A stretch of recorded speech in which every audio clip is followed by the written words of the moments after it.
Assalamualaikum warahmatullahi wabarakatuh. Kenalkan, nama saya Aupa Azharullah dengan NIM 230242448. Di sini saya akan membuat tugas mata kuliah kriminologi dosen pengampu Ibu Kurnia. Di sini saya akan menjelaskan 3 paradigma. Yang pertama itu paradigma positifis, yang kedua paradigma interaksionis, yang ketiga itu paradigma sosialis. Baik, langsung saja ke paradigma yang pertama, yaitu paradigma positifis. Dalam hukum kriminologi, paradigma positifis yaitu merupakan salah satu pendekatan utama yang berupaya memahami kejahatan dengan menggunakan metode ilmiah atau empiris untuk mengidentifikasi sebab-sebab perilaku kriminal. Paradigma ini berfokus pada pelaku kejahatan dan faktor-faktor yang menentukan tindak kriminal, berbeda dengan mazhab klasik yang menekankan pada pilihan bebas dan hukum pidana. Prinsip utama paradigma positifis didasarkan pada beberapa prinsip kunci dalam memahami kejahatan. Determinisme. Perilaku manusia termasuk perilaku kriminal dianggap ditentukan bukan hasil pilihan bebas oleh faktor-faktor yang berbeda di luar kendali individu. Faktor-faktor penentu ini bersifat biologis, misalnya kondisi fisik atau genetik tertentu, atau psikologis, misalnya kelainan mental atau kepribadian. Terus sosial, misalnya kondisi lingkungan, kemiskinan, atau pendidikan. Pendekatan ilmiahnya yaitu untuk mengidentifikasi penyebab kejahatan. Para positifis menekankan pada observasi empiris, pengumpulan dan statistik. Tujuannya adalah menentukan hubungan sebab akibat, causa description yang valid antara faktor-faktor tertentu dengan perilaku kriminal.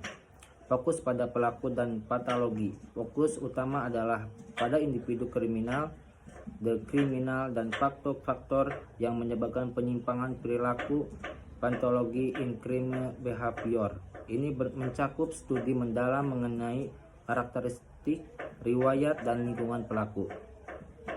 Perbedaan dengan mazhab klasik, paradigma positifis muncul sebagai reaksi dan antitesis terhadap mazhab klasik dalam kriminologi. Aspek mazhab klasik paradigma positifis, konsep manusia mampu membuat pilihan bebas dan rasional. Perilaku ditentukan oleh faktor internal atau eksternal. Determinis, fokus studi kejahatan, the crime, dan hukum pelaku kejahatan, the criminal, dan penyebabnya. Tujuan sanksi pencegahan melalui hukuman yang setimpal, perbaikan, rehabilitas, dan penyesuaian perilaku individu. Metode filosofis dan legalistik, ilmiah, empiris, observasi, statistik. Tokoh kunci, tokoh utama yang sering dihubungkan dengan positivisme kriminologi, terutama positifisme biologis, adalah Casare Lambersono, dikaitkan dengan determinisme biologis dan konsep born criminal atau penjahat bawaan. Enrico Ferri menekankan faktor sosial sebagai penyebab kejahatan. Revaldo Gaporalo berkontribusi pada konsep bahaya sosial dan kejahatan alami. Relevansinya dalam hukum kriminologi, meskipun kritik muncul, warisan paradigma positifis sangat signifikan dalam sistem peradilan pidana dan hukum kriminologi modern. Fokus pada rehabilitas, positivisme mendukung sanksi yang berorientasi pada perbaikan individu seperti program rehabilitas dan pengobatan daripada hanya retribusi. Pengaruh etimologi kriminal, dorongan untuk menyelidiki sebab-sebab kejahatan, etiologi crime secara ilmiah mempengaruhi kebijakan pencegahan kejahatan dan pembuatan undang-undang yang mempertimbangkan faktor risiko.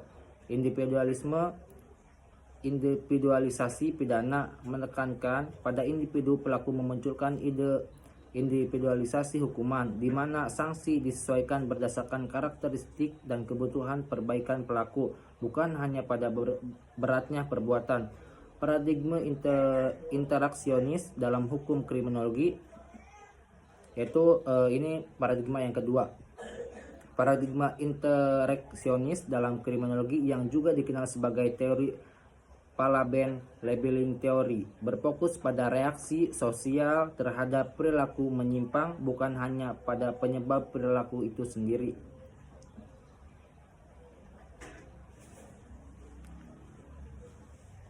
Proses memberikan label cap oleh masyarakat atau sistem kontrol sosial hukum.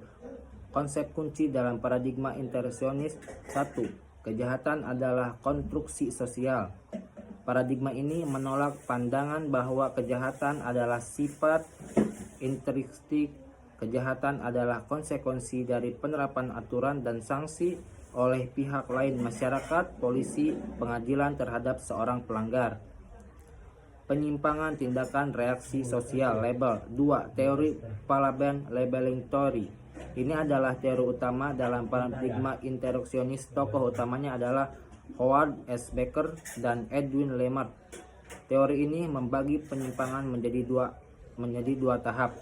Yang pertama itu penyimpangan primer. Tindakan menyimpang awal yang dilakukan individu. Tindakan ini bisa sering terjadi dan tidak selalu dilihat sebagai perilaku kriminal serius. Pada tahap ini, individu tidak menganggap dirinya sebagai kriminal. Yang kedua itu penyimpangan sekunder. Perilaku menyimpang yang terjadi sebagai respon terhadap label negatif, penjahat, nakal, mantan napi yang dikaitkan oleh sistem kontrol sosial sebagai menjadi identitas utama individu yang kemudian memengaruhi perilakunya selanjutnya. Yang ketiga itu sigma dan karir penyimpangan. Menyimpang, proses pelabelan formal, penangkapan, pengadilan, pemenjaraan menghasilkan stigma dan perubahan identitas sosial individu yang telah dicap buruk.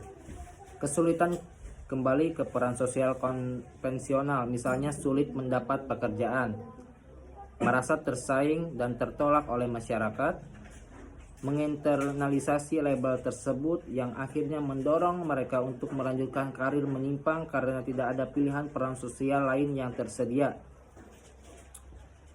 Implikasinya itu dalam hukum kriminologi mengatakan paradigma interaksionis memiliki dampak kritis terhadap sistem peradilan pidana dan hukum. Bidang hukum atau kebijakan pandangan interaksionis. Definisi kejahatan mengkritik hukum karena tidak bebas nilai. Hukum mencerminkan kepentingan kelompok, pembuat aturan yang memberi label pada perilaku kelompok lain.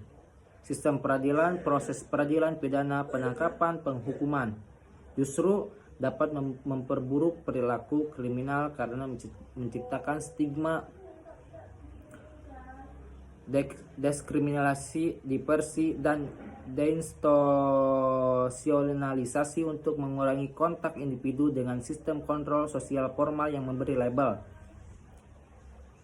Reaksi sosialnya yaitu mengingatkan agar masyarakat dan media mengurangi stigmatisme terhadap mantan pelaku kejahatan agar mereka dapat kembali berinteraksi.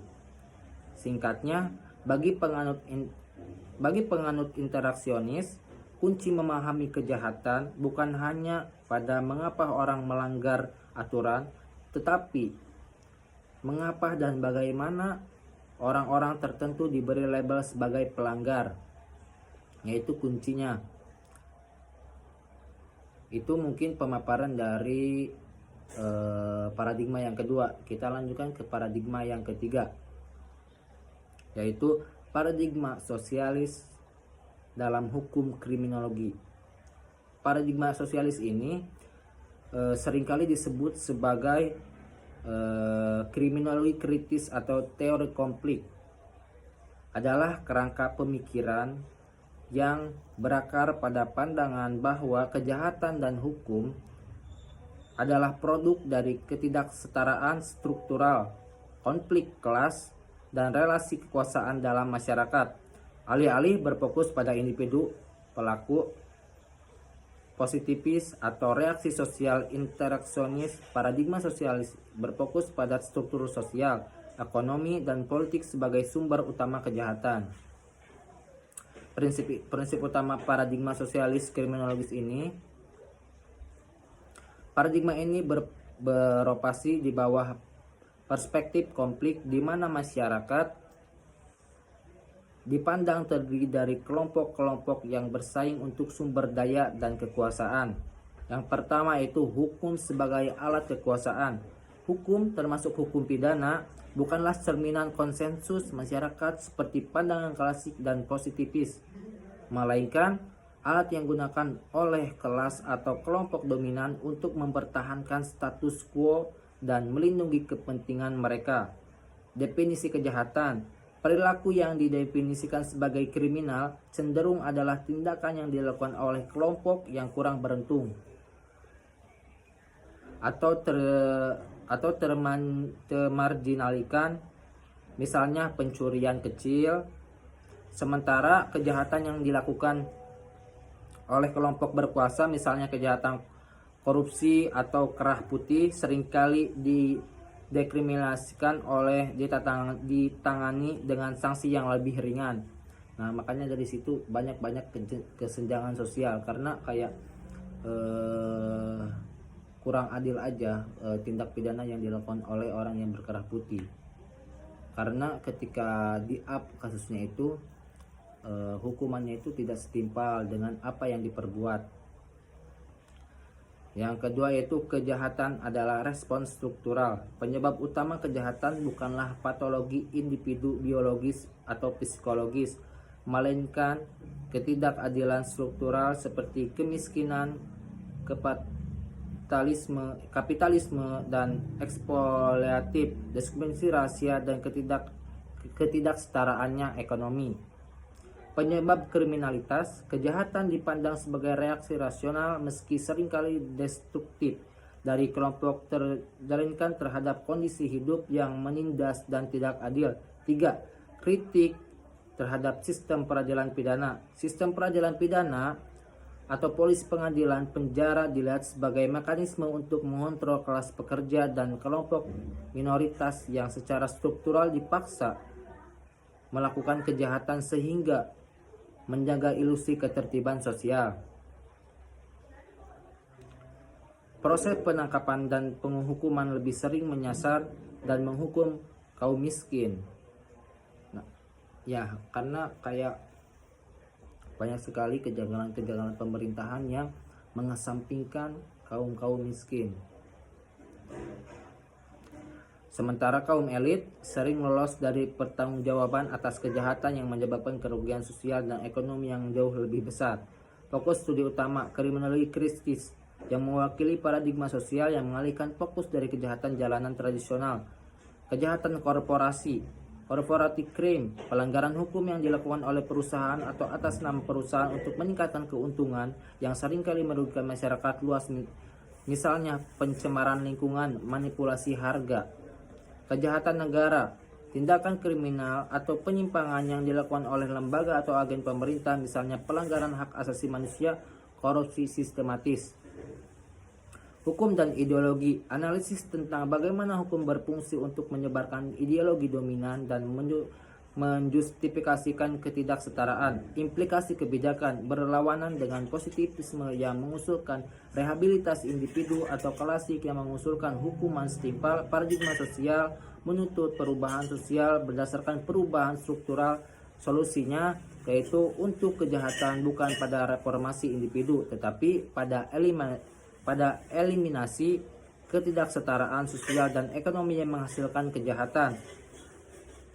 Peradilan restoratif mendorong model keadilan yang berfokus pada kebaikan, kerugian, rekonsiliasi daripada hukuman retribusi yang berujung pada marginalisasi lebih lanjut.